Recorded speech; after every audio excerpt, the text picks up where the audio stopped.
Добре дошли на откриването на тази прекрасна изложба. Няма да представям авторите един по един, защото няма да ми стигне времето. Изложбата надхвърли моите очаквания, защото аз не знаех какво ще донесат. Нещата са просто невероятни, прекрасни. Основна фигура в цялата тази работа е Никола Колев. Той е организаторът на пленера в Царево. Аз бях там на почивка и ги видях и тогава ги поканих да дойдат тук да покажат нещата. Давам думата на Колето да се изкаже и след това е Жорж Так, който е куратор на изложбата. Първо да поздравя всички с добре дошли и моите специални поздрави към галерия Егона. Не само моите, ами на изказване благодарности на всички автори в съдбата. Не съм пътодумен и няма да бърборя. Само ще ви кажа, че каквото се вижда, се ми обойдисват на къла. Не знам как ги така, успява да ги подведа хора, да ги парзулна някъде. И искрено съм щастлив, че наистина има една много хубава експозиция. Подарявам я на вас, да се наслаждавате. Останалото ще го кажа сладкодумни Жорко, нали, златоусти. Той да представя. Първо да ви благодарим, че сте тук с нас. После да ви кажа, че да са живи лудите. Защото ако няма такива като нас, деца казва, намираща се някъде между небето и земята, светът би бил много скучен, да не кажа грозен, да не кажа тъжен. И това беше и повода нашия приятел да напокани в Царево, така хубаво звучи Царево. И ние там се чувствахме царски. Защото бяхме обгрижени, невероятно. Общината беше направила каквото трябва, за да настани, да напосрещне, да се чувстваме наистина така като специални гости на този град. Съжалявам, че след това му се случи всичко това, но то не е благодарение на нас. Сигурно нещо сме възбудили там енергията в този район, за да се изсипи толкова вода и да ги последва всички тези неща, плаче за нас. Но ние сме оставили там наш представител, който е вече Николай Царевски, вече му викаме. Вече това е човека, който Никола Царевски, който от тук нататък, като го срещнете някъде по големите музеи, да знаете, че става дума за наш корен, нашето корен. Така че имате удоволствието да видите как сме се забавлявали. Ние там действително се забавлявахме, няма да говоря за рисуване, то се вижда, но пък всяка вечер сладка приказка, добра комуникация. Най-хубавото нещо на симпозиумите, които в превод от гръцки означава место за ягодно пиене, беше, че наред с предоставеното ни време имахме и достатъчно възможности да похапнем, да пием, да си говорим, да приказваме, да комуникираме, да се къпим, да плуваме и в края на краищата се породиха едни хубави картини от всичко това. Направихме и там изложба, оставихме на Царево произведение, но има и за нас, и за галерия Готи. Тъй, че ние ви благодарим, че сте тук. Пред вас са едни прекрасни художници, няма и аз да ги изброявам един по един, но достатъчно е да видите тяхните произведения, за да разберете, че всеки един от нас се е забавлявал и общувал посредством това, което прави, най-вече с вас, като хора, които би трябвало да потребите този вид комуникация. А пък каква е тая комуникация? Това е, защо казвам да са живи лудите? защото тая стара приказка олицетворява нашата дейност. А пък работата на художника, тя е някъде между небето и земята, т.е. между духа и материя. По някакъв начин ние, като хора, изпълняващи тези функции, се явяваме някакви посредници между идеите и фантазиите на всичко това, което кръжи около нас под формата на някакви вълни, трепети, емоции, нали, някои послания от други времена, други пък в бъдещето време. И в края на краищата всичко това като ретранслатори ние по някакъв начин отразяваме в цвят, в форма и се радвам, че все още този вид професия във времето не е изтрила. И се надявам, че независимо от какви интелекти ще възникнат, освен изкуствените в бъдещето, това ще остане да продължи да радва хората. Тоест този директен досег с вълненията на всеки един от нас. Благодаря ви, чувствайте се добре, че ако имате въпроси, задавайте ги. За нас е удоволствие, че сте тук и много жалко. Участвате да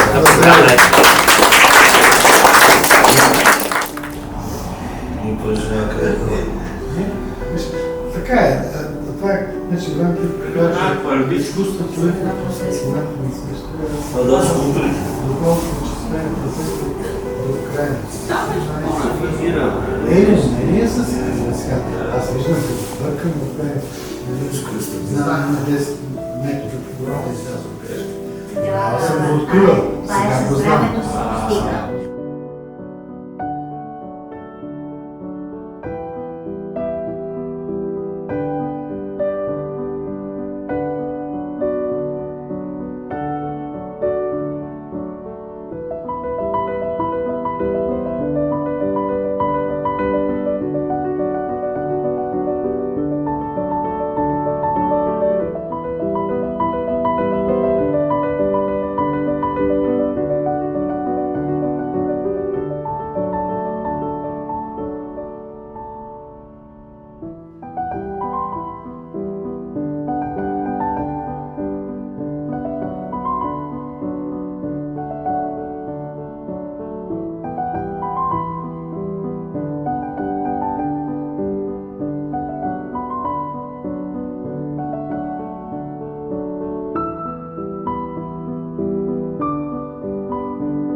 Също става И така,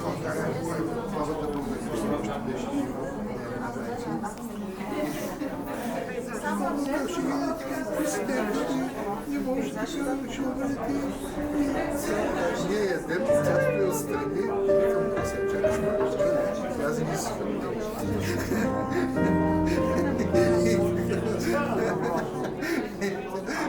по едно време като са.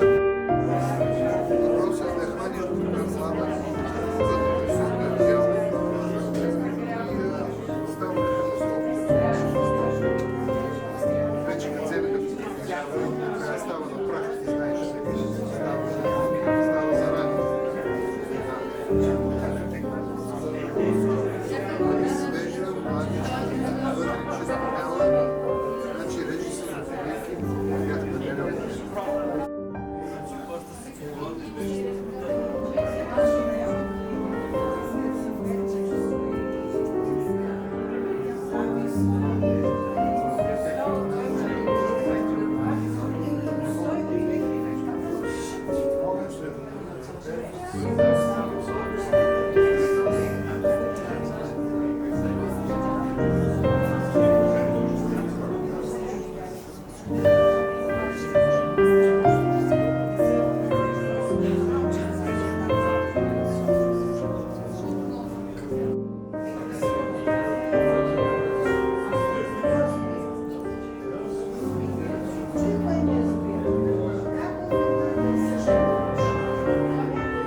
Това е хубава кръгла маса, която има квадратна форма, но края на краищата масата винаги събира.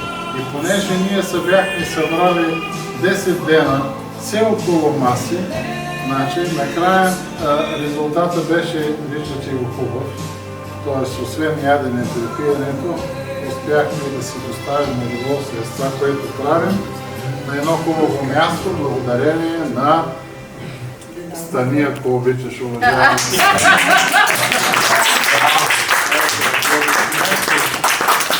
За Колето, независимо... Колю президент! Колю президент! Независимо, че го наричаме всички Колето, той е защото го обича. Значи това е като нещо, което ти не можеш да му се обърнеш по друг начин. Езика не може да му се обърне. Колето като... Как му беше новото име, извинявай? Да, близко на Сега, сърцето. има известни така предпоставки да го наричаме от тук нататък Николай Царевски. Никола Царевски, ще гласуваме коя от тези. Аз съм за Колето. Но ако групата определи, че трябва да го наричаме Николай Царевски, от тук нататък вече няма да се обърне езикът. Моля ви поне да съм Никола. Моля ви поне да съм Никола. Много официално Обичам си името. Обичам си името. Много официално Никола. Си и Кеворковци, защото арменския Кеворки Георги, да. И да им пожелая наистина тази колаборация да върви във времето, дълго време. Той да е куратор, той да е галерист, да продава нашите картини тук на всички, които сме. И най-вече здраве на всички. Мислех си колко е хубаво хората като нас, които не сме с претенции. Отиваме на пленер, после той ни казва да изложба и ни казваме добре изложба. Нямаме никакви претенции. И всичко се случва точно тогава, когато хората нямат претенции и нямаме някакви, нали, да се правим на някакви велики. Всички сме, смятаме, че сме на едно ниво такова, което е много духовно. И те са тия, които на галерия Готи, Иренка и Георги, които провождат нашата енергия към зрителя и към колекционера, към любителя на изкуството и така. Така че на здраве за Георги и за Елена. За двамата Георги и за Елена. Здраве! Като още измисля на фурга. Да руля ли? Това е добра идея, за да шумулим за още. Моля, Джордж Брак да извади златното ключе и да отключи. Ако сте прихапнали, с удоволствие. Не спел. Ама не опасно. Опасно е, когато се занаял и напил. Ходи се и се гледа на гладен стомах, всичко се разя и на трезва глава. Значи сме позакъснени. Значи, не е важно. Той деско е весело, щом тая весело. Аз съм тук, аз съм взял нещо. Дядо ще го стане да пи. Ако някой иска да ми прави компания. Сериозно ви говоря наистина, Джордж. Айде, на здраве и който иска. Айде да видим, да идем да видим. Аз всеки път откривам. Има организирано посещение. Искате ли да си вземем чашите така? Може ли така? Да. За да няма Чашите са позволени. Следващата работа е моята първа мозайка, която съм я правил тъкмо и бях завършил на техникума. И това е първият ми опит да правя мозайка. Това е с асистенцията. Значи от тогава до сега има почти 50 години. Следващите работи са на Димитър Киров, последните работи, които Димитър Киров прави. Понеже той прави една голяма изложба. Ирене е символ на духовния мир, послание за духовен мир. И понеже аз 20 години бях свързан дълбоко с тези мозайки, за първи път в българската история паметник на културата от национално значение беше поверен на частно лице и аз имам това удоволствие да бъда аз. Ирени или беше?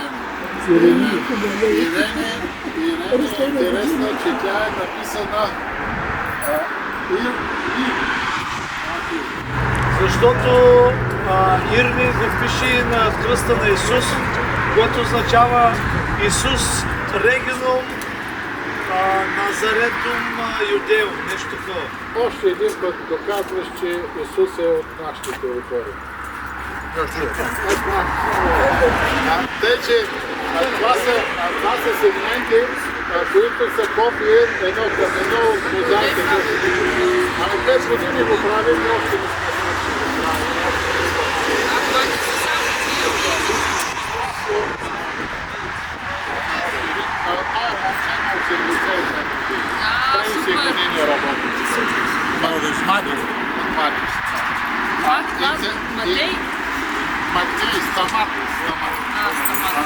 Интересното е символиката на всичките тези мозаики. Значи, този ромб е окото на Бога. Какво има в окото на Бога? Има две свастики и две совастики. Значи, свастиката това е слънчевото начало, совастиката земното начало. Богинята майка и Аполон, там Бога на слънцето. И също и движението. Така. Това движение по много интересен начин се преплидава на земята между нас. Как става? Сега, нашия приятел ми подари една графика, която за сетен път олицетворява това движение. Това е утробата, женския полов орган с маточните тръби. Тук горе виждаме мъжкия такъв, с двуострата брадвичка на жреца, тракийския жрец. Тук виждаме същия в единия в другия, т.е. мъжкото в женското, а това е готовата нова майка. Тоест, джентъри няма тук, в кръговрат се осъществява Аполоново начало в земя по този начин между нас, за да даде едно балансирано енергийно пространство, в което да може да съществува. Вече това е послание от преди 2000 години. Вътре ще видите една моя съвременна версия в едни мозайки, които съм интерпретирал същата тема. Сега, ако примижите тук, всеки един орнамент е послание. Аз затова казвам, че това е каменната книга. Каменната книга, която се предава с посланието от поколение на поколение хиляди години. Въпросът е ние дали искаме да четем тези послания или искаме да си измислим и наши си. Сега, тук е много интересно какво се случва. Обаче, какво представлява Кентаруса? Ако го обърнеш обратната, т.е. съд на изобилие, и го сложиш на главата, става папска тиара, става епископска тиара, но става и чалмата на Мохамед. Тоест, фактически, нашите духовни учители използват всичко този знак и го привнасят в... Който тъй, че Оник ще види както... Оник, къде си? Ще видиш както съм рамкирал твоя подарък. Ти чакай се, аз не съм подарил да го слагаш тук. Там е другата зала. И то тук е неговия. Значи, сега, ако имате въпроси, питайте, ако искате да...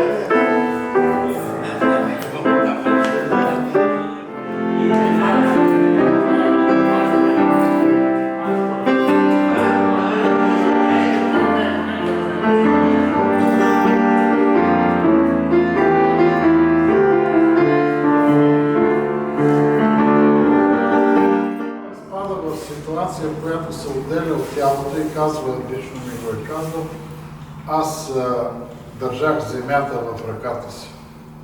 Значи, т.е. духа му е от такава величина на този човек, че може да държи земята в ръката си. И аз така съм го направил. Това не е топка, земята.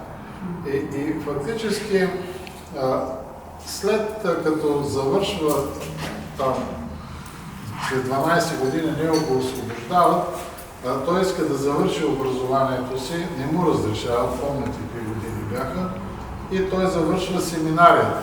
Като завършва семинарията, всички знаете иконната сбирка от Александър Невски. Тя е негов дел. Значи той събра всички икони в България, за да направи тази експозиция. Пловдивската в Стария град експозиция е също негово дело и цял живот работи някъде по библиотеките на църквата до 90-та година. Низвергнат, нали? Като отначало дори не са му давали да кове читайги теки за сето. Значи, за такова нещо. И той човек създава своето учение, венеца на което е, че прави история на всички религии на света. Не само на ортодокса или мухамеданство, на всички религии. Един сериозен труд. И създава това учение път на мъдростта, което не е религия. Това е нещо съвсем различно. Успява да напише една харта с 24 точки, която подава в ООН, писменно, подава в ООН и оттам изпратиха един полковник от Виетнам, т.е. там четат подобни неща, да направи срещата. Срещата беше при мен в културния център. Фантастична среща.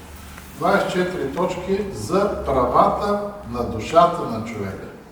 Разбираш, не е правата на човека, както е ОНЕ, а правата на душата на човека. Изключително интересно нещо, което според мен би могло в тези тревожни времена, в които живеем, да отвори нова цивилизационна страница на света. Разбирате ли за каква величина говоря? Значи, За Чуковски беше приятел. Моят професор по перспектива. Със всеки чувствен и мислещ човек, тъй че трябва да отворите, нали, когато имате време, и по интернет или както да е, то вървеше един много хубав Един много хубав филм вървеше. Два пъти на мъдростта. Даваха го много дълго време. Но искам да кажа, че в България се раждат такива личности, нали, от край време се раждат, не е случайно. Знаете, че дет се казва евмоопидите, фактически това са елинистичните пророци и пророки, всякакви духовни такива фигури, те са фактически с тракийски корен. Значи, като ги почнеш Орфей, музей, мол, всичко това е духовният корен на тъй наречените евмоопиди. Всички тези, които са били в Делфи, във всички тези големи оракули, те са фактически от нашата. Ние сме от тяхната семка. И в България се раждат такива, като Дънов, като Вакуш, като Ванга, като Дядо Влайчо, Севрикова и така нататък, които буквално са наредили света, само че света не гледа, не чете, не върви в тръмните, деца казва. Извинявайте, това не знам. Обаче, като я направих и понеже следим всяка година, идеята винаги беше тогава в края на семестъра, правихме, всеки правеше представяне на това, което си нарисувал за един семестър. И аз февруари месец, беше края на януари, беше, си избрах салона, понеже в салона имаше сцена, на сцената имаше една голяма рамка, такава гипсова, и аз пропосах тези 12 фигури на сцената и бяха се едно, че Политбюро е дошло в Академията на гости, нали? Естествен размер на сцената, тя прикидната на 1 метър беше така от земята и беше абсолютен скандал, защото това беше 89-та година, януари месец. Значи, абсолютен скандал. Тома Върбанов беше партийният секретар на академията. Дърпана Жора. Кандидат Ще бият, много ще бият. Требери е тая работа, да не е така за требери. Що бе, като се виж? Какво ще ме бият? Няма да ме бият от концерта. Ще те бият, вика, много ще приберат и ще бият. Е така. Тук това пък е как въртим деня и нощта, доброто и злото. Всеки ден въртим нещата и няма, обаче и то нас не върти. Не може да се познаем с известно време, който може това. Има това е Стамбулов на Иван Кирков. Дарина. Дарина. Тя предаваше на нашата дете известно. Да? Има хубави интересни начи светна. Ивайло Гърчев. Искам да видя малко.